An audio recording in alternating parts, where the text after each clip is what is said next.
اچھا ساتھی وہ ہے جسے دیکھنا تمہیں خدا کی یاد میں مصروف کر دے، جس کی گفتگو تمہارے علم میں اضافہ کر دے اور جس کا عمل آخرت کی یاد دلائے۔ میں گناہ ایسے کرتا ہوں جیسے اللہ دیکھ نہیں رہا، وہ معاف ایسے کرتا ہے جیسے اس نے دیکھا ہی نہیں۔ قرآن پاک کی خوبصورتی یہ ہے کہ آپ اس کے پیغام کو بدل نہیں سکتے، ہاں مگر وہ آپ کو ضرور بدل سکتا ہے۔ میری لاکھ برائیوں کو جانتے ہوئے بھی مجھ سے بے حساب محبت کرنے والا صرف میرا اللہ ہے۔ تم وہ مانگتے ہو جو تمہیں اچھا نظر آتا ہے، اللہ وہ دیتا ہے جو تمہارے لیے اچھا ہوتا ہے۔ جب آپ تجربات سے بھر چکے ہوتے ہیں تو اس قدر بوڑھے بھی ہو چکے ہوتے ہیں کہ کوئی بھی آپ کے تجربات کو ملازمت نہیں دیتا۔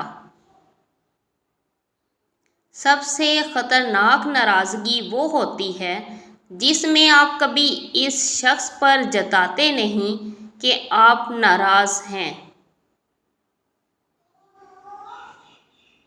پریشانی میں مذاق اور خوشی میں طعنہ مت دو، کیونکہ ان سے رشتوں میں موجود محبت ختم ہو جاتی ہے۔ میں نے کہا، تھک چکا ہوں۔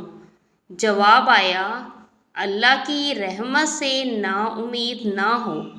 ہم تکلیف کے جس مقام پر بھی ہوں، ہم سے آگے ضرور کچھ لوگ ہوتے ہیں، انہیں دیکھ کر ہمیں شکر کی لاٹھی تھام لینی چاہیے تاکہ راستہ سہولت سے کٹ سکے۔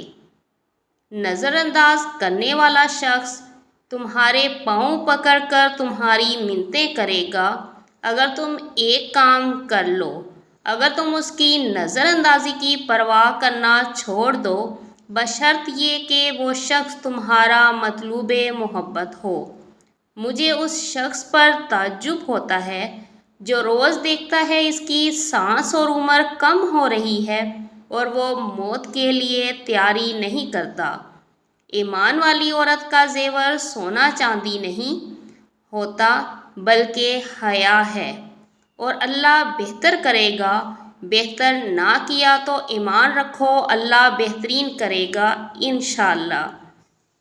خوش رہیں، خوشیاں بانٹیں، اپنا اور دوسروں کا خیال رکھیں۔ ویڈیو پسند آئے تو لائک، کمنٹ اور سبسکرائب کرنا نہ بھولا کریں۔ اپنا خیال رکھیں کہ نیکسٹ ویڈیو میں ملاقات ہوگی۔